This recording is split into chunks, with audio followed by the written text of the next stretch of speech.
भाई pre board आने वाला है और प्री बोर्ड का डर हर बच्चे को सता रहा है। सर अभी तो हाफ ईयरली हुए हैं और हाल ही में ही प्री बोर्ड स्टार्ट होने वाले हैं।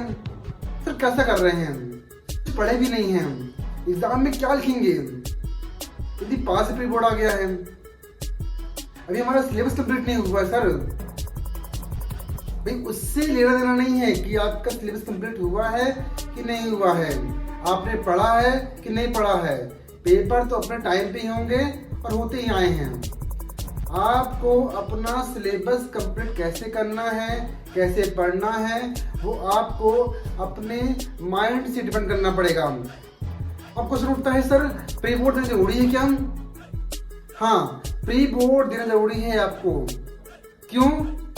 सर हमने सुना है सर कि उसके मार्क्स जुड़ते नहीं एग्जाम में। भाई एग्जाम में मार्क्स जुड़े या ना जुड़े वो मैटर नहीं करता है, मैटर करता है कि प्री बोर्ड देना जरूरी है आपको। क्योंकि बच्चों प्री बोर्ड देने से आपको पता चल जाता है कि आप कितने पानी में हैं। प्री बोर्ड क्या होता है? प्री बोर्ड होता है बोर्ड एग्जाम के पहले की तैयारी, कि आपने कितना अच्छे से तैयार किया है। प्री बोर्ड में आने वाले क्वेश्चन भी टफ होते हैं। एग्जाम में आपको जो भी क्वेश्चन आने वाले होंगे बोर्ड एग्जाम में, तो उससे पहले जो प्री बोर्ड होते हैं टीचर उसमें से टफ क्वेश्चन देता है, जिससे आप पूरे क्वेश्चन को अच्छी तरह से कर सकें। पहली बात। दूसरी बात करता हूँ बच्चों, आपको प्री बोर्ड में जो एग्जाम होते हैं उसमें जैसा लिखोगे आप, जमा के लिखोगे, पैटर्न वाइज लिखोगे, तो उसके अकॉर्डिंग ही आपको जो नंबर मिलते हैं, तो वही नंबर आपको बोर्ड एग्जाम में भी मिलते हैं यदि आप उस पैटर्न के जैसे लिखते हैं तो। ठीक है? तो प्री बोर्ड जो होता है आपकी तैयारी जो एग्जाम में होने वाली है उसको बेस्ट करता है। इसलिए कोई बच्चे प्री बोर्ड को मिस ना करें। कुछ बैक बेंचर तो ऐसे हैं कि उनको टेंशन हो रही है सर, पूरा साल हमने मस्ती किया, पढ़ा लिखा, लेकिन जो कभी टेंशन लेते नहीं थे अब उनको टेंशन ऐसी होने लगी कि भाई सर क्या करें, सर हम कहीं फेल ना हो जाएं, पापा हमको घर से बाहर ना निकाल दें। मैं कुछ ऐसा तरीका बताऊंगा जिससे वो है बैक बेंचर भी अच्छे नंबर से पास हो सकते हैं। तो बच्चों सॉल्यूशन क्या है इस चीज का? सॉल्यूशन बच्चों इसका ये है कि आप के पास सिलेबस कंप्लीट करने का समय तो है नहीं कि आप पूरे सिलेबस कंप्लीट करते जाओ, पूरे क्वेश्चन पढ़ते जाओ। आपके लिए बेस्ट तरीका क्या है? परीक्षा अध्ययन।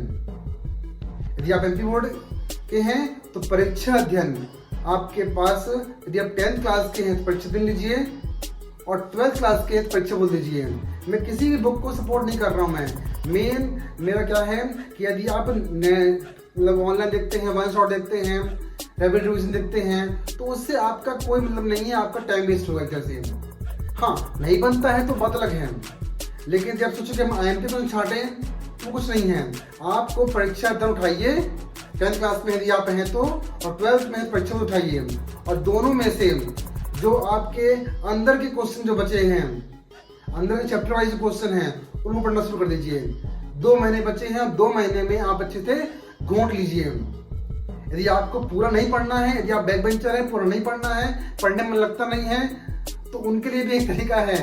आप शुरू के 4 सेट लगा लीजिए, जिससे आप अच्छे नंबर ला सकते हैं, 50 क्रॉस कर सकते हैं आप। ठीक है? सेकंड थिंग क्या होता है आपका? Time table. यदि आपने टाइम टेबल नहीं बनाया है तो बना लीजिए टाइम टेबल, कि आपको कितने टाइम, कितना घंटे आपको उस पर्टिकुलर टॉपिक को देना है। ठीक है? इससे आप अपने जो क्वेश्चन आंसर है उसको कंप्लीट कर सकें, परीक्षा अध्ययन कंप्लीट कर सकें, परीक्षा बोध कंप्लीट कर सकें। ठीक है? मैंने बताया बच्चों आपको प्री बोर्ड के एग्जाम में यदि आप कॉपी में जैसा हेडिंग वाइज वेल डिफाइंड लिखते हैं तो आपको वैसे ही बोर्ड एग्जाम करना होगा। ठीक है? आपको पूरी लगन से, पूरी मेहनत से प्री बोर्ड एग्जाम को देना है। मेहनत बच्चों ये है, जब तक एग्जाम नहीं हो रहे हैं तो अपने सोशल मीडिया से दूर रहें, फोन से दूर रहें, क्योंकि आपके घर वालों की आपसे बहुत उम्मीद जुड़ी हुई हैं। ठीक है? आपके घर वाले आपसे बहुत आशा लगाए हुए हैं कि मेरे बच्चा जो स्कूल जा रहा है अच्छे नंबर से पास होगा और वह कुछ करके दिखाएगा। ठीक है? उम्मीद पे उनके पानी मत फेरिए। आई होप आप लोग को इधर समझ आ गया होगा कि आपको प्री बोर्ड एग्जाम में तैयारी कैसे करनी है।